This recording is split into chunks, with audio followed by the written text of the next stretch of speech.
Minha gente, eu vou falar aqui de dois assuntos. Um deles, a violência, porque a gente não pode colocar os casos embaixo do tapete e deixar o tempo passar.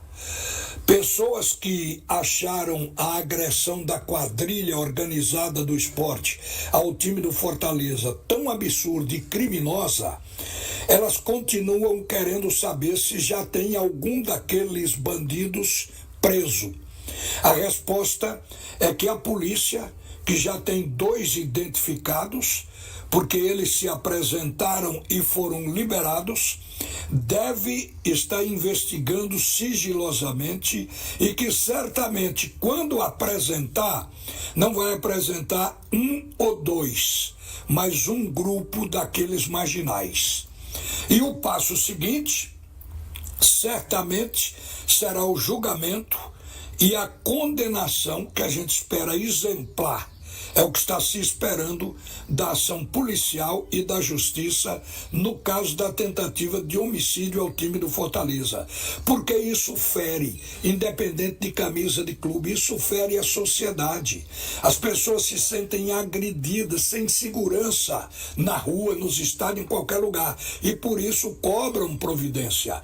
Aqui, a gente não está fazendo uma pressão sobre a polícia, apenas relatando o interesse da sociedade.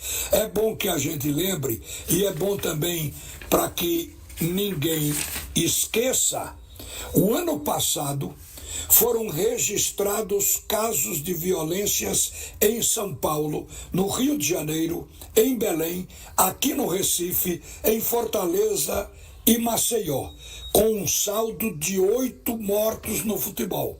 É provável que algumas pessoas não lembrem, mas está muito próximo o ano passado, porque nós estamos em março.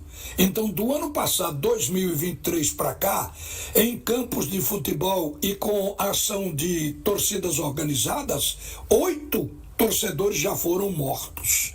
Em São Paulo, morreu, inclusive, uma palmeirense, uma jovem de 23 anos, a Gabriela Anelli, estilhaço de vidro no pescoço. No Rio, em jogo do Vasco e Flamengo, Bruno Macedo dos Santos e Éder Eliazar, 2 vascaínos, morreram. No Rio, em Belém, antes da partida Remo e Corinthians pela Copa do Brasil, houve um conflito entre as torcidas e morreu Rafael Merenciano, corintiano, morreu naquele jogo. No Ceará, na Arena Castelão, em jogo local, porque foi morto a paulada Ítalo Silva de Lima, de 29 anos, no jogo entre Ceará e Iguatu.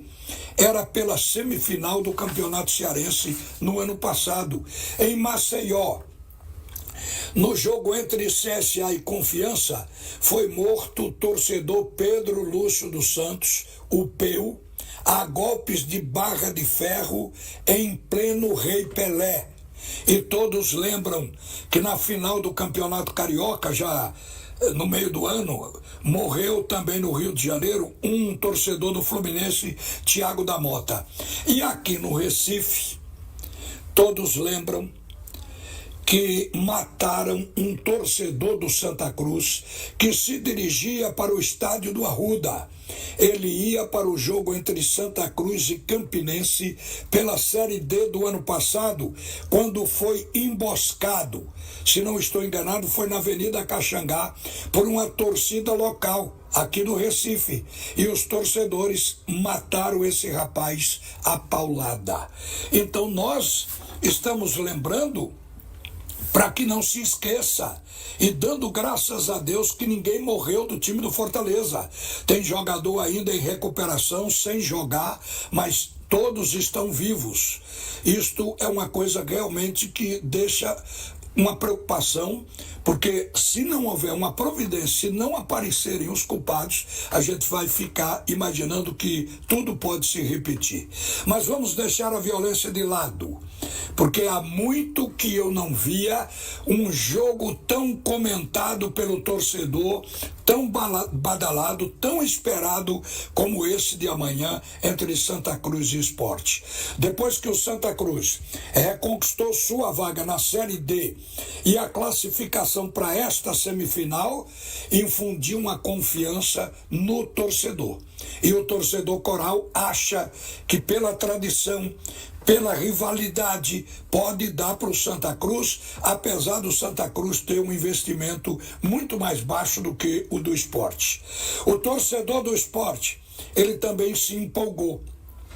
Ele vinha criticando o time até aquele jogo com Fortaleza, quando o técnico Mariano Souza escolheu os 11 titulares do Sport e o time dentro de campo fez a sua melhor partida até agora, com acertos totais e jogando um futebol ofensivo, um futebol propositivo, um time que tinha o interesse básico do futebol ofensivo, pressionando o time do Fortaleza desde o princípio do jogo.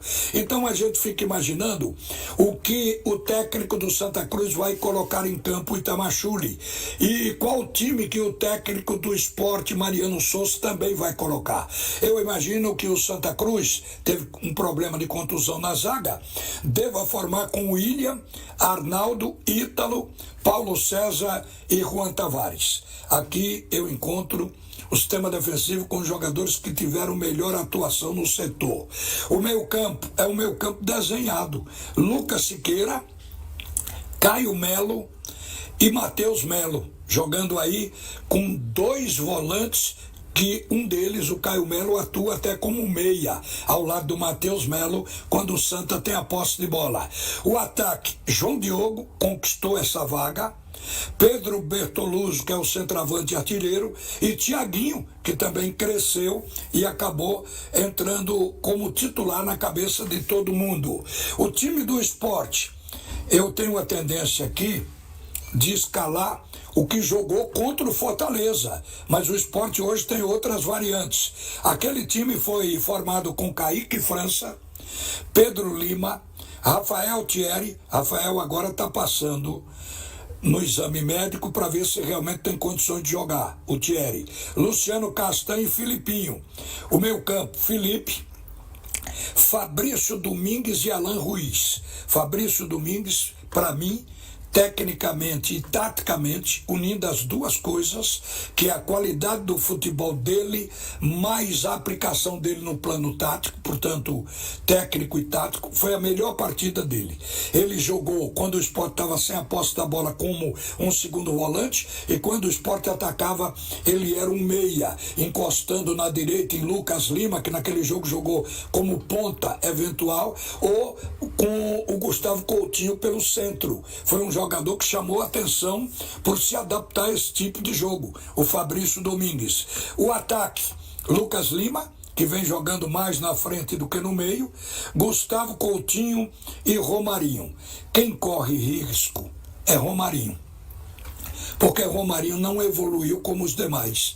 Ainda é o jogador que cisca muito, quer driblar para mostrar que tem talento, que tem bola, e às vezes se perde, se atrapalha e perde a bola e mata a probabilidade de um ataque. Ele tem tido ainda essas dificuldades. Então, por isso, eu imagino que o Barleta, que chegou como se já tivesse encaixado no time há muito tempo, o cara em 2 jogos já fez 3 gols e tem boas atuações. Então ele corre o risco de perder a vaga para o Barleta. A gente tem outros jogadores atuando bem, como é o caso de Zé Roberto, mas Zé Roberto é um reserva do Gustavo Coutinho. Quer dizer, e o técnico tem que ser previdente, tem que deixar ali no banco para essa eventualidade. Mas tem outros jogadores que estão tentando chegar ao nível bom do elenco. O Pedro Vilhena, o Arthur Caíque, o Tite Ortiz, o Pablo Diego, mas creio que estes ainda não estão no nível de receber a camisa de titular do Sport. O que a gente antevê É um jogo sensacional. A rivalidade entra em campo e a rivalidade puxa a superação. O que é a superação? É o jogador dar o seu 100% e tentar jogar mais. Então é um jogo para isso, dos dois lados. Portanto, a tendência, apesar da qualidade técnica do time do Sport, que chega a levar favoritismo, e do Santa Cruz, vocês não se enganem, vai ser um jogo encardido e muito disputado. Uma boa tarde, minha gente. Volta agora Alexandre Costa no comando do Assunto é Futebol. Você ouviu a opinião de Ralph de Carvalho, o bola de ouro que diz todas as verdades. Oferecimento. Chegou a Ice da Pitu. Pitu Remix. Beba com responsabilidade.